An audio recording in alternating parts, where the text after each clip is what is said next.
My goal today is to put something in your mouth. Something delicious, that is.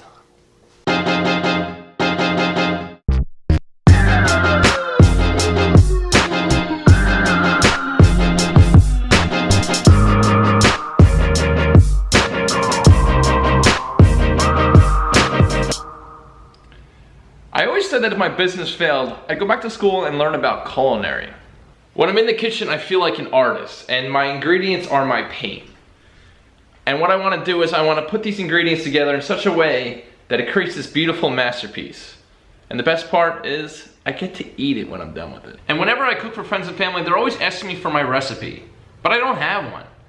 You know, for me, cooking is an art form. You need to feel it, you need to experience it, you need to be in the moment. And it very much often looks like this.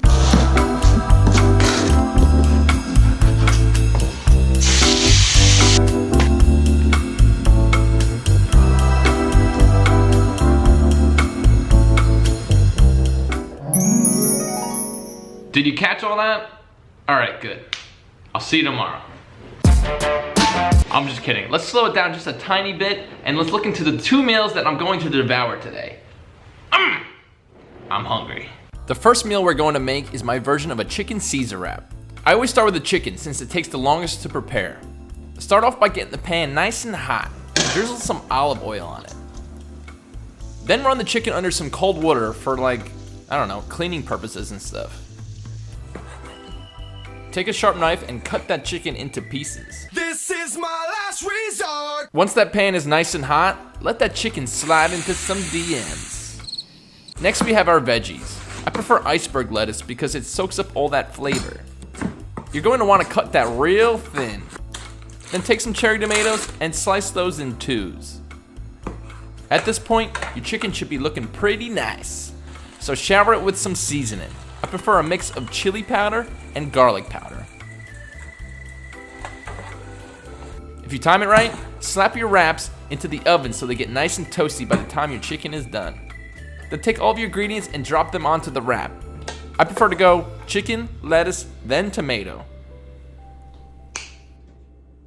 Don't forget the sauce, which is a homemade Caesar dressing. I'll show you how to make that later in the video. Then top it off with some hot sauce and wrap it up. Maybe even enjoy it with some chips or substitute grapes if you're feeling a little chunky today.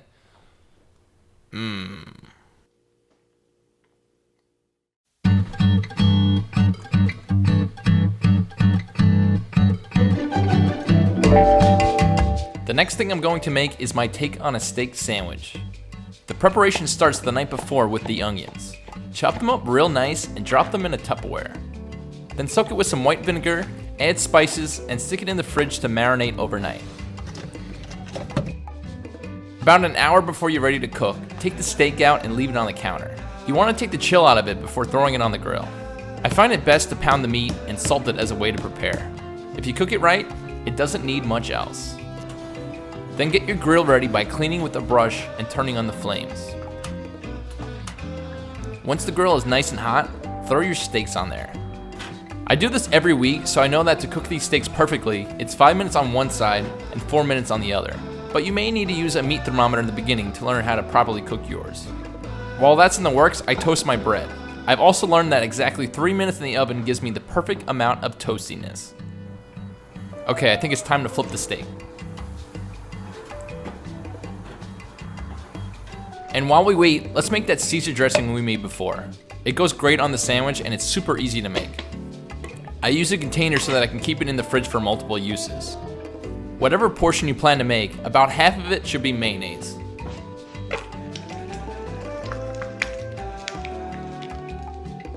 Then I put a little bit of Dijon mustard, drizzle some Worcestershire sauce, and a whole bunch of lemon juice. And top it off with some anchovy paste. Give it a stir and keep tasting it to make sure the proportions are right. Okay, looks like the steak is done.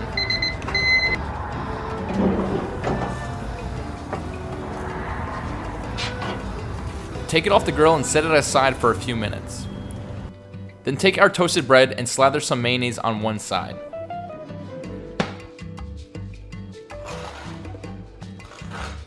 The trick to the sandwich is the juicy steak. Cut it real thin, almost like roast beef. Then drop it on your sandwich. Do you remember those onions we've been marinating? Take those out of the fridge and put those on top.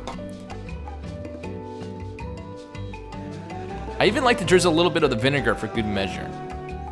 Then pour a little bit of that Caesar sauce on there, and don't forget the hot sauce. Never forget the hot sauce. And then sit down at a table and enjoy.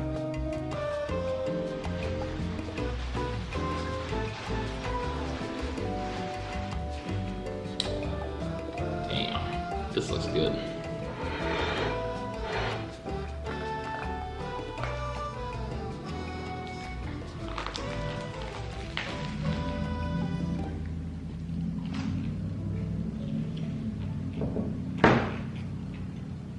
Oh, man.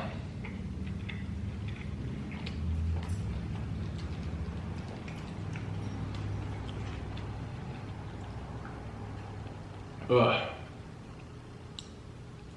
Be sure to like, comment, and subscribe. And I'll see you tomorrow.